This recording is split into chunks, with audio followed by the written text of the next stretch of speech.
अस्सलाम वालेकुम everyone, quiz with जरी के थर्ड एपिसोड में आप सबको खुशामदीद, वेलकम और आपका स्वागत करता हूँ।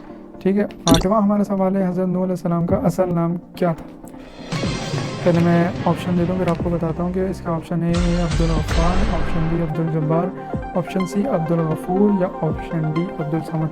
अच्छा, असल नाम से मुराद ये है कि नूह अलैहिस्सलाम उनका नाम इसलिए पड़ा था कि वो रोते थे, नौहा करते थे। नौहा करने की वजह से अल्लाह ताला ने उनका नाम नूह रख दिया था, नूह पड़ गया था उनका नाम। लेकिन उनका जो असल नाम था वो था ऑप्शन ए अब्दुल गफ्फार। ठीक है। अच्छा, हमारा नवा सवाल है, वो कौन सा मुल्क है, ये भी एक जनरल नॉलेज का सवाल है, ये मैंने इसमें ऐड किया है कि वो कौन सा मुल्क है जिसने सबसे पहला अखबार शुरू किया।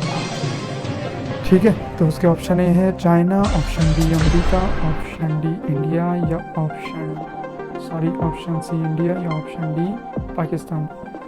ठीक है। अच्छा, अगर मैं बीच में कहीं गलती कर दिया हूँ ऑप्शन बोलने में तो देख लिएगा, मुझे लग रहा है कहीं मैंने गलती की है। ठीक है। अच्छा, तो ये काउंटर चल रहा है कि सबसे पहला अखबार किसने मुतारिफ किया, किसने शुरू किया, तो इसके ऑप्शन है ऑप्शन ए चाइना।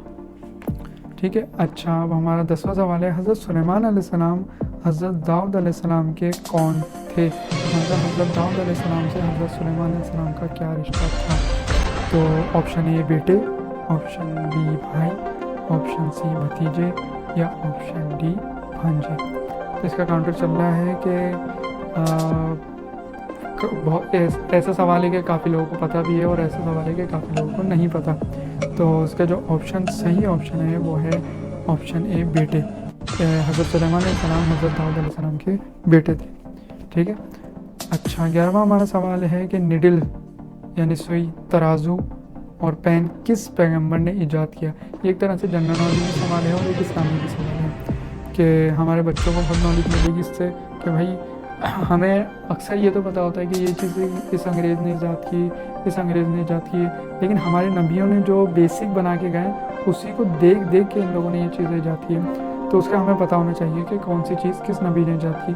तो इसका जो ऑप्शन है हज़रत याकूब अलैहिस्सलाम, बी है ऑप्शन हज़रत इदरीस अलैहिस्सलाम, ऑप्शन सी हज़रत यूसुफ अलैहिस्सलाम या ऑप्शन डी हज़रत इब्राहिम अलैहिस्सलाम। ठीक है, इसका काउंटर चल रहा है। तो ये पता होना चाहिए हर किसी को, हर मुसलमान को, कि कौन सी चीज़ किस नबी ने ईजाद की। ठीक है, तो इसका जो सही ऑप्शन है वो है ऑप्शन बी हज़रत इदरीस अलैहिस्सलाम। ठीक है। अच्छा, 12वां हमारा सवाल है कि दुनिया के दूसरे पैगंबर कौन थे, मतलब पहले पैगंबर जो थे वो हज़रत आदम अलैहिस्सलाम थे। ठीक है। अच्छा, दूसरे पैगंबर इस तरह के, भाई हज़रत आदम अलैहिस्सलाम की नस्ल चली तो पहले बेटे उनके, पहले मैं ऑप्शन दे दूँ कि पहला ऑप्शन है हज़रत आदम अलैहिस्सलाम, ऑप्शन बी है हज़रत शीस अलैहिस्सलाम, ऑप्शन सी है हज़रत यूनुस अलैहिस्सलाम या ऑप्शन डी है हज़रत दाऊद अलैहिस्सलाम। अच्छा, पहले जो थे जैसे हज़रत आदम अलैहिस्सलाम के, उनके दो बेटे थे हाबील और काबिल।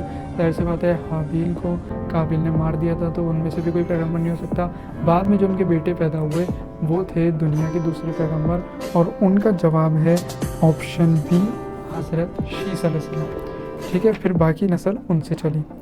अच्छा, हमारा 13वां सवाल है कि परिंदों में सबसे लंबी उम्र किस परिंदे की है। ये एक दोबारा हमारा जनरल नॉलेज का सवाल आ गया। ये मैं चाह रहा हूँ इस तरह ले लेके चलता रहूँ कि नॉलेजेबल जो सवाल हैं वो भी चलते रहें और इस्लामिक सवाल भी चलते रहें। ठीक है। अच्छा, ऑप्शन ए तोता, ऑप्शन बी कबूतर, ऑप्शन सी कौवा या ऑप्शन डी चील के परिंदों में सबसे ज़्यादा उम्र रखने वाला कौन सा परिंदा है। तो इनमें से जो सही जवाब है वो है ऑप्शन सी कौवा। ठीक है। अच्छा, हमारा 14वां सवाल है कि कौन सा मुल्क अंबिया की सरजमीन कहलाता है। पहले मैं ऑप्शन दे दूँ, ऑप्शन ए सऊदी अरब, option B Iraq, option C फ़लस्तीन या ऑप्शन डी यमन। कि मतलब वो कौन सा मुल्क है जो अंबिया की सरजमीन कहलाता है, मतलब कि कहा ही जाता है कि हाँ सबसे ज़्यादा अंबिया यहाँ पे आए थे और सबसे ज़्यादा बेसिक पॉइंट ये बना हुआ है। तो उसका जो ऑप्शन है वो है ऑप्शन सी फ़लस्तीन। आखिरी सवाल, 15 सवाल हमारा आखिरी सवाल ये है जो आप लोगों को कमेंट में देना है। जो कमेंट में सही जवाब देगा उसका मैं नेक्स्ट वीडियो में नाम लेके खुद बताऊंगा, अपना नाम के साथ जवाब ज़रूर दिएगा कि वो कौन सी चीज़ है जिसको जितना गर्म करो तो वो जम जाती है। जैसे फ्रिज में हम चीज़ें रखते हैं वो तो जम रही है, लेकिन अक्सर गर्म करने से चीज़ पिघलती है। लेकिन एक चीज़ ऐसी है कि जिसको हम गर्म करेंगे तो वो जम जाएगी। तो इसका जवाब आप लोगों ने कमेंट में लाजमी देना है, ठीक है। तो उम्मीद करता हूँ ये कंटेंट, ये एपिसोड आप लोगों को पसंद आया होगा। आप लोगों को बाकी एपिसोड भी देखने चाहिए और आने वाले टाइम के भी एपिसोड देखने, तो चैनल को ज़रूर सब्सक्राइब कीजिएगा। मिलते हैं नेक्स्ट वीडियो में, तब तक के लिए अपना बहुत ख्याल रखिएगा। फ़ी अमान अल्लाह।